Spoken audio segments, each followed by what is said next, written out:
Hey guys, this is Austin, and today I'm here with a review of the iPhone 5. With a larger screen, LTE, and some of the best hardware period, is the new iPhone for you? To start with, we have to go over the design. In pictures, it looks just like the iPhone 4 and 4S, but in person it's a huge change. The first thing I noticed was just how light it is. Even though it's larger, it weighs 20% less. Build quality is also absolutely top notch, with incredibly fine tolerances, and more importantly an excellent feel. Take the rear for example. It's now mostly aluminum with glass on top and bottom, which works really nicely in the hand. I think Drew summed it up nicely, as it really is slimmer, lighter, and sleeker in a major way. On bottom, you'll see the new lightning port, which is much smaller and reversible. However, if you've got 30-pin docks and cables, you're going to need adapters. The headphone jack has also been moved to the bottom of the iPhone 5. Not a big deal to me, but it's something not everyone is a fan of.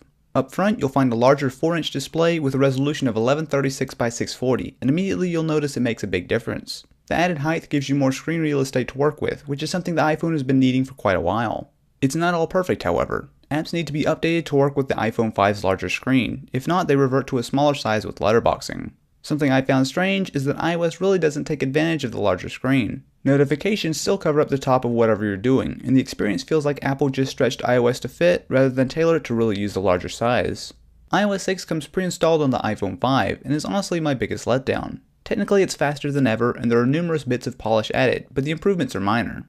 Alcana puts it best, I think. The hardware is great, but the software lets it down. Google Maps and YouTube were removed in exchange for Apple Maps. There are a few improvements like turn-by-turn directions and a new 3D view, but for the most part it doesn't match up with Google Maps.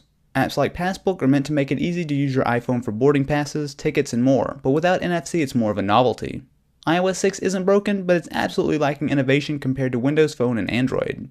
Internally, you'll find a new Apple A6 dual-core processor clocked at 1.2 GHz paired with 1 GB of RAM. Here I have to say I'm impressed. This is the fastest system on a chip you'll find in any phone or tablet out right now. With a GPU on par with the iPad 3, gaming is impressive with enough horsepower to run even the most demanding games without breaking a sweat.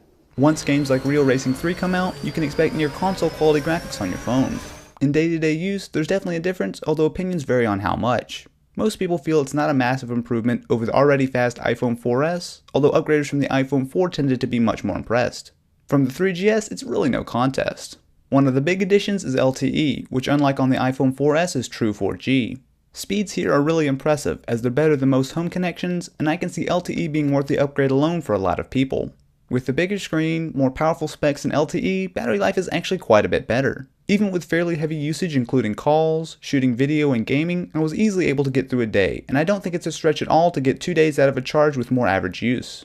The rear camera is mostly unchanged, with the same 8-megapixel camera with 1080p video recording. There have been upgrades in the optics, but for the most part it's the same quality from the iPhone 4S. It's one of the best smartphone cameras out there, but probably not for long with phones like the Nokia Lumia 920 on the horizon.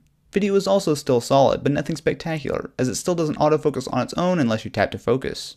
One nice improvement is that you can take pictures while recording video, and the camera will take pictures about as fast as you can hit the shutter button. Panorama mode is also included, although it's hardly a groundbreaking feature.